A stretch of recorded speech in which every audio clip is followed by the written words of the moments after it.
Morning students, in today's session we are going to see multi-agent system technology. What are the different advantages that are handling with the multi-agent system technology and multi-agent system techniques. First we will understand what is meant by a multi-agent system.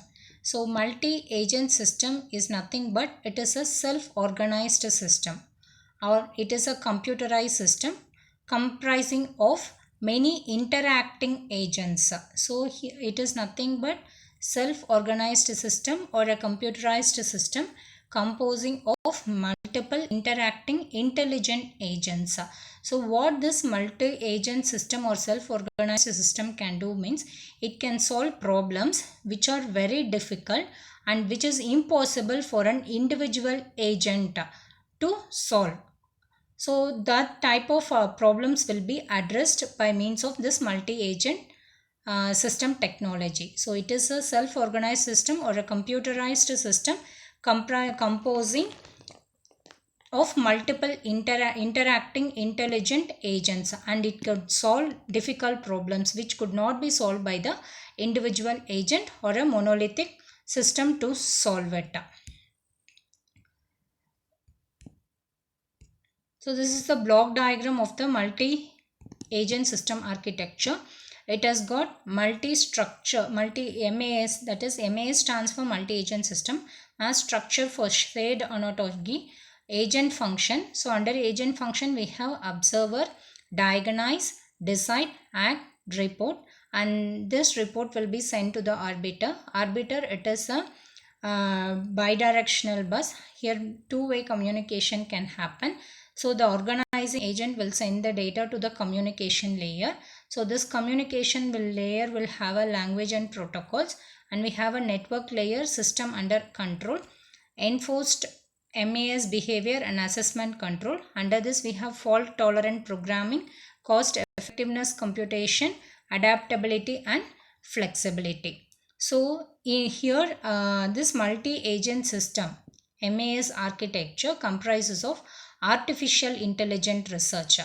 Why we need an artificial intelligent research? In the sense, because the agent based system technology has been hailed as a new paradigm for conceptualization, designing and implementing the software system. So here the agents are sophisticated by the computer programs. We have certain agent functions. They are sophisticated by the computer functions, and they can autonomously, on behalf of the user, they can open and distributed environment to solve a growing number of complex problems. So here we have many number of function where the agents will have a program, that is sophisticated computer program will be available on the agent. They will be responsible for identifying the open and distributed environmental problems which is very complex, and they can use for resolving it. So increasingly, however, the application requires multiple agents that can work together. So here you can see multiple agent system. Only one agent if you are having, it will be difficult to solve the complex problems that are occurring in a group of systems. So a multi-agent system is required. It is nothing but a loosely coupled network. MAS is nothing but a loosely coupled network that can interact and solve one or more complex problem which could not be solved by the single individuals. The main advantage of multi-agent system. So we have many advantages. The first advantage is going to be it distributes computational resources and capabilities across a network of interconnected agents. So whereas here when you consider a centralized system, it may be plagued by the resource limitations, or the performance bottlenecks, or the critical failure may occur in case as the MAS is a decentralized, and it doesn't offer any single point of failure problem which is associated with the centralized system. Because of that, the MAS will distribute the computational resources and capabilities across the interconnected agents. The next advantage is it allows the interconnection and interoperation of multiple existing legacy system. So when you are building an agent, suppose if you build an agent and wrap around the system, they can be incorporated into an agent society. So it allows the interconnection and interoperation of multiple existing legacy system. Next advantage is an MAS model problems. So here it is possible for the MAS agent to solve a complex problem in terms of autonomous interacting component agent, that is due with the proper interconnection and interoperation, that is with the proper interacting with the component agent. It provides a neutral way of representing task allocation, team planning, user preference and open environment. So that can happen in MAS model problem. The next one is going to be the MAS can effectively retrieves, filters and globally coordinates information from the sources that are spatially distributed. So this is one of the advantages, which can efficiently retrieves, filters and globally coordinates the information from sources that are spatially distributed. And this MAS will provide the solution. So it provides solution means where the spatially and temporarily distributed, it enhances the overall system. It provides a solution in terms of system performance, efficiency, computational efficiency, reliability, extensibility, robustness, maintainability, responsiveness, flexibility and reuse. So the multi-agent system provides solution in terms of reliability, efficiency, system performance, computational efficiency, extendability, robustness, maintenance, robustness, responsiveness, flexibility and reuse. These are all some of the advantages of multi-agent system. Multi-agent system for smart grid implementation. So we all know that DOE, that is a Department of Energy, Modern Grid Initiative Architecture. There are two architecture that we have undergone. One is DOE architecture, DOE representative architecture and intelligent grid architecture. So here when you are implementing the multi-agent system for smart grid implementation, we have to focus on DOE Modern Grid Initiative Architecture that explains about the smart grid integration with respect to the advanced technology available. So in turn the control methods and the integrated communication system will also be focused when we are focusing on to the integration part of advanced sensing technology. So the communication with the present electricity grid with respect to transmission or distribution should happen at all levels of power transmission. Therefore, the expected smart grid should have the following characteristics. The first characteristics is going to be the self-healing characteristics. Second one, it is going to be consumer friendly. Third, attack resistance. Next is provide power quality for 21st century needs, accommodate all generation and storage, enable markets, optimize asset and operate efficiently. So the multi-agent system for smart grid implementation, here we are going to consider the DOE Modern Grid Initiative Architecture. This architecture will explain about the smart grid integration with respect to the advanced sensing technology, control method and integrated communication, which presents the data about the electric grid as a part of power transmission and distribution at all levels of power transmission.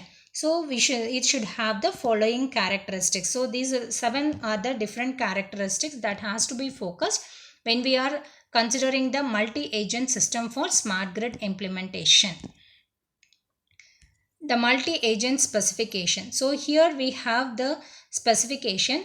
For the 4 agent we need to explain the specification, because the specification of the control agent, distributed energy resource agent, user agent and the database agent has to be focused. So when you consider the control agent, here the responsibility will include control agent in the sense, first we need to monitor the data. To monitor the data, we have to connect the smart meter. So after connecting the smart meter, after monitoring the data will be recorded, and the recorded data is responsible for monitoring, for controlling action. So what data is monitored in the sense, here the data such as voltage and frequency will be is monitored to detect the contingency situations or grid failures and sending the signal to maintain circuit breaker to isolate the IDAPS microgrid from the utility. So next one is going to be DER agent. DER agent means distributed energy resources. The responsibility that DER agent holding is they include storing of DER information, monitoring and how to monitor and how to control the DER at various power levels, how we can show the connected and disconnected status, DER information with respect to DER identification number and how many number of solar panels is used, what is the power rating, and what is the local fuel availability, cost how much, cost function or price at which the user agrees to sell. So all these data will be available on this DER agent. Next one, it is the user agent. User agent, it is just like a customer gateway. So customer gateway means here they will make the feature of IDAPS microgrid which is accessible to user. So it is a gateway that provide a communication between the end user and IDAPS.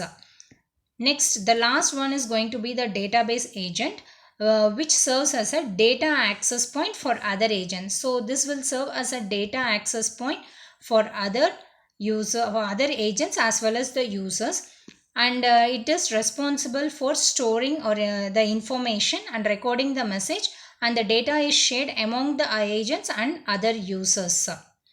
Next will see the multi-agent technique.